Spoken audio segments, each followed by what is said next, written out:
Retired Lieutenant General Steve Kwast, former commander of Air Education and Training Command, and an expert on space and China. Good morning, General. Welcome back to the Hugh Hewitt Show. Good morning. Thank you. The news headline today is China's economy has rebounded after contracting almost 9% in the first quarter. It grew by over 3% in the second quarter. They're crowing. I also think one of the consequences of this virus is that Cold War 2.0 is out in the open. Former SecDef Bob Gates, who you probably served under, was on the show last week and said to me, we are in Cold War 2.0. Do you agree with that, General? Well, I do, but it can also let you fall into a trap of thinking that Cold War 2.0 is going to be won the same way we won Cold War 1.0, and that could not be further from the truth. Absolutely agree. Would you expand on especially how space impacts Cold War II, but your general point about these are different conflicts. They will work themselves out differently over the decades ahead. That's right, and that's why understanding culture is really important here. So the cultural mindset of China is to win this war without firing shots, without coming to blows. It is an economic mindset where they will slowly paralyze our economy by buying their way onto boards of directors, buying up companies, but dominating the four key economic engines of prosperity in America, and that's energy, information, transportation, and manufacturing. And the reason space is so key to this is that space has the geometry and the geography to be able to dominate those four engines of economic growth using a network capability to be able to deliver these things to anywhere on the planet for cheaper price points once you build the investment. Now, General Kwast, when we saw the launch of the private sector missile, rocket a couple of weeks ago, people were thrilled. What did that say to you about the race to control space? Well, yes, they're thrilled, and it is fantastic work. The problem is that our government is still not embracing the kind of speed that the private sector can bring us at evolving into this new economy of space.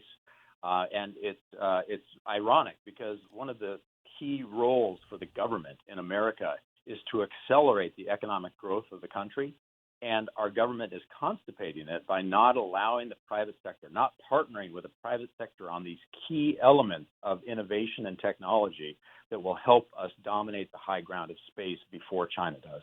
Now, I'll bring it back to China in just a second, but I also noted this week that the UAE, United Arab Emirates, are launching a Mars mission. What do you make of that and the significance that it's coming out of what General Mattis used to call Little Sparta, UAE?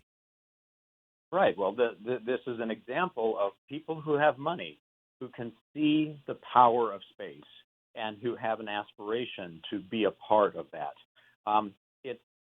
I'll remind your listeners that nobody would have ever thought in a million years that a small country like Spain or Portugal or England would dominate the global economy because they were able to optimize the technology of shipbuilding and deep sea navigation. There's an example where transportation changed the global economy, and very small countries, very small numbers of people could dominate the entire global economy because of one simple technology. Space and space travel is the same way. The first civilization, whether it's a small civilization, let's say it's New Zealand, or it's America, doesn't matter the size. Whoever dominates space transportation first is going to dominate the globe the same way England dominated the globe using deep sea navigation and shipbuilding. Now, General Kwast, expand on that a little bit. Space transportation, what are you talking about? There are people my age who think the Jetsons, here comes Jetson, that sort of stuff. And then there are people who watch Space Force and they laugh at Steve Carell. And there are people who just do not understand that it's an ocean of transportation and industry available to anyone who can get there. Okay, so I'll use a very quick analogy. There were people that stood on the shores of England looking west, and many of them looked at that ocean and said, there is a barrier. There is a vast open area of danger, and they didn't go there. There were others that looked at that ocean and said, there is a highway to a new marketplace. And the new marketplace was the new world, let's say, for example.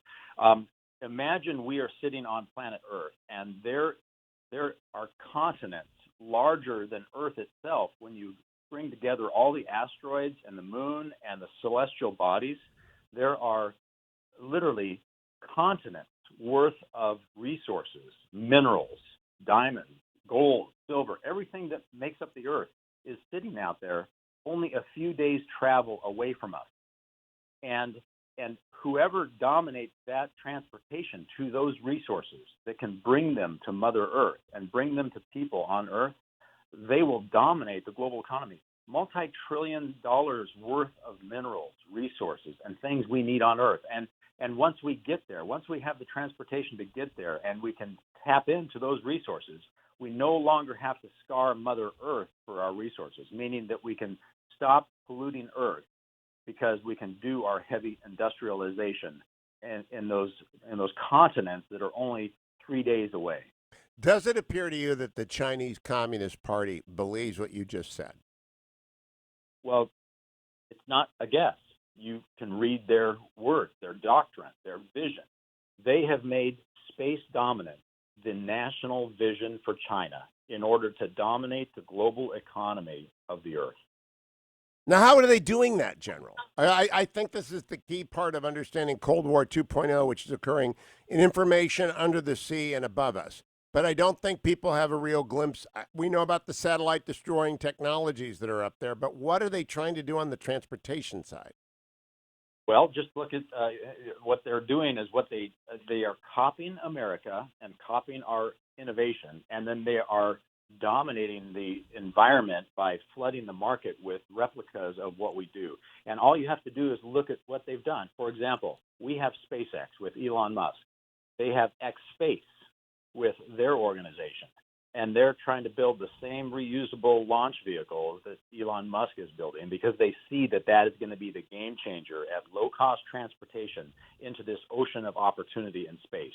And when you take a look at what they've done, they organized long before us to build a space force. And they have organized and focused their entire military industrial complex and all their companies under the Communist Party to be able to focus the money and the mission on the vision of dominating the space economy. And So, all you have to do is look at their structure. They've at done the highest level, what's the plan? What do they see in their mind in 10 years? And it might even be a shorter period of time than that. We're not talking about the far off future. What do they visualize happening? Okay, so the key date is 2049, but they have milestones well before that, like 2025, 2030, 2035. And here are the 4 things they're going to do, but they're starting with 2. The first is information dominance, and 5G is the first wave of that information dominance globally. And we've already lost that fight because they built Huawei out of the carcasses of Lucent Technologies, Motorola, and Nortel, 3 companies in the American continent that were the dominant players in the 2000s that went bankrupt as they were seduced into China with billion-dollar incentives, but had to give up their intellectual property. So China has already won on the 5G side, but space and a network of satellites that can bring telecommunications to every device on planet Earth. And you can guarantee they will give it at a price point that you can't compete with because they are subsidizing it with their government. So between now and 2049, they're going to dominate the information domain globally. Then they're going to dominate the energy domain. They already have plans within the next decade to have not only nuclear power, but solar power plants in space that will be able to beam power to any device on planet Earth using radio waves, which are safe for human beings, just like you turn on your FM, AM radio. It's the same concept, except you can absorb energy. So now your cell phone, you never have to plug it in again. So you can see this will transform the energy market globally. And anybody who is still using terrestrial linear delivery of energy with a power plant and power line to your outlet in your home are never going to be able to compete with a global network in space that can deliver energy using radio waves with devices on Earth that can receive it over time. 10 seconds, General Kwast, retired Lieutenant General Kwast from the United States Air Force. Huawei's been turned down now by New Zealand and the United States and the United Kingdom and Australia. Canada has not yet rejected. We haven't lost to Huawei yet, have we? Well, no, we have not. But the fight has changed to a different place, and we can talk about that later. Next time back, Lieutenant General Steve Kwast, retired U.S. Air Force. Thank you. Stay tuned, America. It's the Hugh Hewitt Show.